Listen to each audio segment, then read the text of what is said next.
एक वैश्य की कथा आती है, उसके कोई संतान नहीं थी, बहुत धन संपन्न था, धन की कोई कमी नहीं थी उसके। शिवजी का परम भक्त था, रोता था, मेरे घर में संतान नहीं है, संतान नहीं है, संतान नहीं। किसी ने प्रेरणा दी, साधु महात्मा ने, शिवजी को मनाओ, सोमवार के व्रत का बहुत बड़ा महात्म्य है।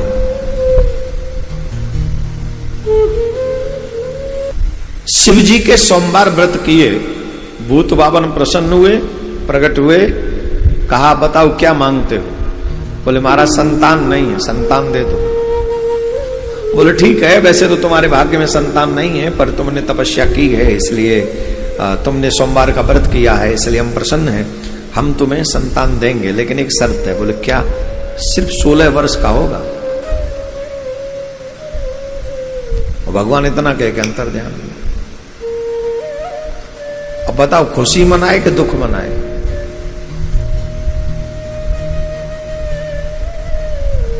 खुशी तो इस बात की कि अभी तक तो कोई संतान थी ही नहीं, हो ही जाएगी, और दुख इस बात का रहेगा ही 16 वर्ष।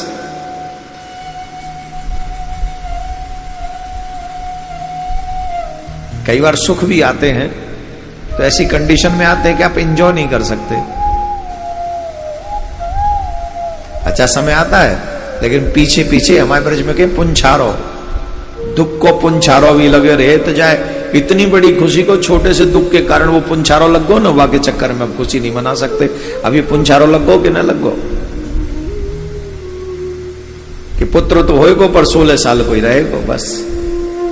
अब उसने अपनी पत्नी को कहा, पत्नी थोड़ी देर तो रोई, फिर कही कोई बात नहीं, आएगा तो सही, मुझे कोई बांझ तो नहीं कहेगा, मुझे कोई बांझ तो नहीं कहेगा, हम माँ बाप तो बन सकेंगे। बोल ठीक है। संतान हुई, खूब भगवान को धन्यवाद दिया।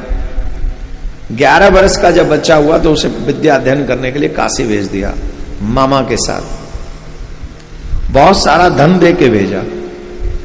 काशी में खूब भंडारे भंडारे करना, खूब चकाचक करना, यज्ञ करना, जो भी दान पुण्य कर सको करना। तो वो अपने भांजे को लेके जा रहा था, मार्ग में तो रास्ते में एक नगर पड़ा, उस नगर में राजकुमारी का विवाह था, और जो उस राजकुमारी को ब्याहने के लिए आया था ना माय डियर, वो राजकुमार था कान्हा। और वो पिता जानता था कि मेरा बेटा कान्हा है और लफड़ा हो जाएगा, ये बेचारा ये ब्याह नहीं करेगी, राजकुमारी बड़ी सुंदर है।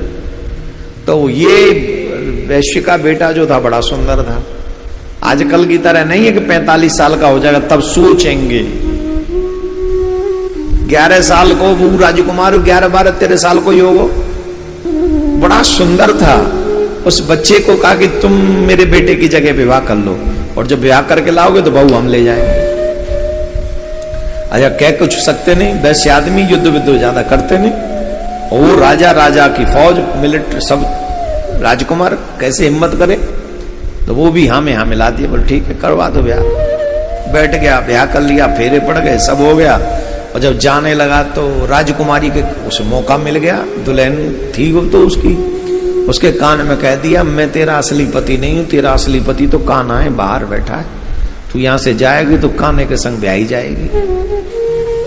उसको सब बात पता चल गई और उसने कहा मैं तो जा रहा हूं। वो तो चला गया अपने काशी। जब राजा को इस बात का पता चला तो राजा ने अपनी बेटी को भेजने से मना कर दिया, और बेटी ने स्वयं ने कह दिया कि मेरे फेरे जिसके साथ हुए हैं मैं उसी के जाऊंगी, नहीं तो नहीं, मैं यही ऐसे आजीवन रहूंगी, अकेली बैठी रहूंगी। वो काशी चला गया।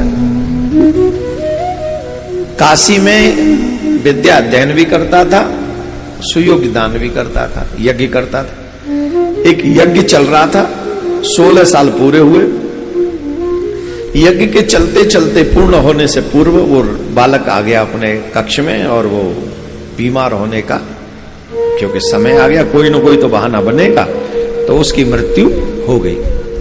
मामा यज्ञ पूरा करा के जब आया तो बहुत देखा उसने, तो बच्चा नहीं है, तो रोया, बड़ी जोर जोर से धाड़ मार मार के रोया। वो सोचने लगा मैं अपनी बहन को क्या जवाब दूं, अपने जीजा को क्या कहूंगा, अब तो मैं भी मर ही जाऊंगा। आसपास के सब लोग एकत्रित हो गए और सब लोग शंकर भगवान से काशी में प्रार्थना करने लगे, ये तो इतना अच्छा बच्चा है, इतना अच्छा बच्चा है, आपने इसको उठा लिया। और उसी समय शंकर भगवान मां पार्वती वहां से जा रहे थे। काशी में तो नित्य भ्रमण करते ही हैं। तो मां पार्वती ने देखा, अरे महाराज ये तो हमारी नगरी में बड़ा रोआ राट बीत रहा है। भगवान शंकर आए, बोले तुम जानती हो कौन है? बोले कौन है? ये वही बच्चा है जो 16 साल की आयु इसको दी थी, आज इसकी आयु पूरी हो गई। मां पार्वती को दया आ गई, नहीं देखो कितना सुंदर है, कितने लोग इसके सत्कर्मों से, ध्यान रखिए आपके सत्कर्म आपके भाग्य को बदल सकते हैं, आपके सत्कर्म।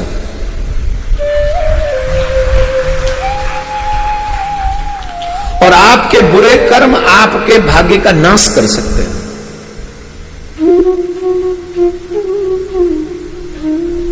16 साल की आयु थी इसकी।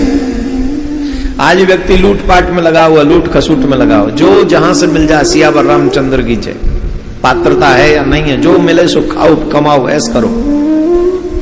एक माला करने में सांस फूल जाती है, कैसे काम चलेगा? आपके हाथों से कुछ सेवा होती रहे, आपके जिह्वा से नाम गायन होता रहे, आपके पैर तीर्थ चलते रहे, बड़ों के आगे आपका सर झुका रहे। आप सच मानिए ये सत्कर्म आपके अनेक अनेक विपत्तियों को टालने में सक्षम है, अनेकों विपत्तियों को टालने में सक्षम है। उस मरे हुए बालक में पुनः प्राण आ गए। शंकर भगवान की कृपा हो गई, पार्वती माँ की प्रार्थना स्वीकार की। तो वो बच्चे ने कहा कि अब विद्याध्ययन हो गया, चलो घर वापस चलते हैं। मामा की तो जान में जान आ गई बेचारे के, मेरा भांजा। अच्छा, जब से वो ब्याह करके गया ना राजकुमार, राजकुमारी महल की छत पे बैठती है और उधर देखती है जिधर वो गया था। बोले कब आएगा वो, कब आएगा वो, कब आएगा? उसने देखा वो जो दो लोग गए थे वैसे ही आ रहे हैं। उसने द्वारपालों को भेजा, बोले पता करो ये कौन है। तो उन्हें पता चला ये वही है जो ब्याह करके गया था। राजा ने उनका बड़ा स्वागत सत्कार किया, महलों में लेकर चला गया। और महाराज उसके कोई बेटा नहीं था, तो कहा कि तुम ही यहाँ के राजा। बोले राजा बाजा बाद में बदेंगे, पहले अपने माँ बाप को देखेंगे जाके। बोले हमारी बेटी आपके साथ जाएगी। बोले जो आपको करना है, बड़े रथ घोड़ा और हाथी और बराती और सब, मतलब आप समझो खूब सोना चांदी से लद लदा के। कई कुंवारे तो ये सोच रहे हैं कि उसकी जगह हम क्यों नहीं थे। ले फोकट में कुछ नहीं मिलता है। कई तो सोच रहे उस वैसे के बच्चे की जगह हम होते, कुछ करके आए हो, हमारे माँ बापों ने कुछ किया ऐसा। माँ बाप के सत्कर्मों का फल भी बच्चों को मिलता है और बुरे कर्मों का फल भी बच्चों को भोगना पड़ता है, याद रखिएगा। सेठ जी के उस सोमवार के व्रत का फल है कि उस बच्चे का विवाह ही राजकुमारी से हो गया। और उस राजकुमारी ने मुड़कर किसी अन्य को नहीं देखा, किसी को नहीं। जो मुझे छोड़ के गया है वही मेरा पति है, राजकुमार हो न हो। मुझे उसने बताया था मैं राजकुमार नहीं हूं, फिर भी कहती है यही मेरा पति। ऐसा व्रत जिस पत्नी में हो, शंकर भगवान क्यों न दया करें। मनमुखी जीवन जिएंगे, ऊपर से कहेंगे भगवान दया नहीं करते, ले करवाएंगे दवा। भगवान फ्री बैठे हो। भगवान तुम्हें तुम्हारे कर्म के ऊपर ही देगा सब कुछ। तो वो तो चल दिए, बड़ा तामझाम था। उधर सेठ जी जब से बच्चा गया है, सोमवार का व्रत एक भी दिन नहीं छोड़ा। दोनों पति पत्नी मिलके नित्य सोमवार का, मतलब जब सोमवार आता एक भी व्रत नहीं छोड़ा उन्होंने। और शंकर भगवान से कहते थे जो तुम्हारी मर्जी, जो तुम्हारी मर्जी। अब तो मेरा बेटा इतने साल का हो गया, और जिस दिन लगा कि आज 16 साल का मेरा बेटा हो गया, उस दिन वो फूट फूट के रो रहे थे, शिवाभिषेक कर रहे थे। हे नाथ, अब आप ही जानो क्या करोगे। व्रत नहीं छोड़ा, बेटा चाहे जो हो, अब भगवान पे छोड़ दिया ना। महाराज कुछ समय बाद देखते हैं कि वो बहुत बड़ा कुछ सैलाब सा आ रहा है, आगे 2 लोग आ रहे हैं। उस बच्चे को देखकर मां दूर से देखा, कहती अगर मेरा बेटा होगा तो इतना ही बड़ा होगा। दौड़ के आया, कहा तेरा बेटा होगा नहीं, तेरा बेटा है, मैं ही तेरा बेटा हूं।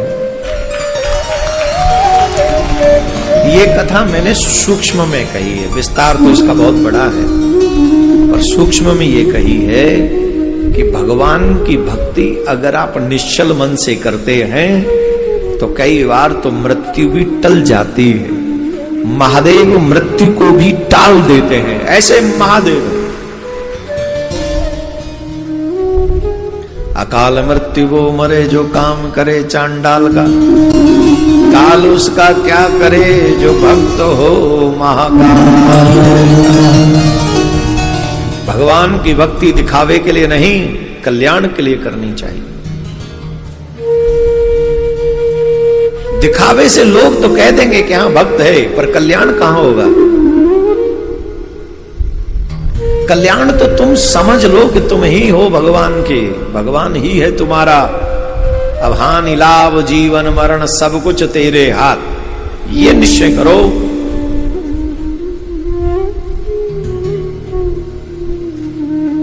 कुछ योजना बनाओ अपने जीवन की, इतने साल तक ये करेंगे, इतने साल तक ये करेंगे, इतने साल तक ये करेंगे। हम चर्चा कर रहे थे किसी से कि ऐसे जीवन जीना चाहिए, ऐसे जीवन जीना चाहिए, हमारी ये योजना, हमारी योजना। किसी ने कहा कि महाराज आपको क्या चिंता करने की जरूरत है, आपके तो इतने चेला हैं।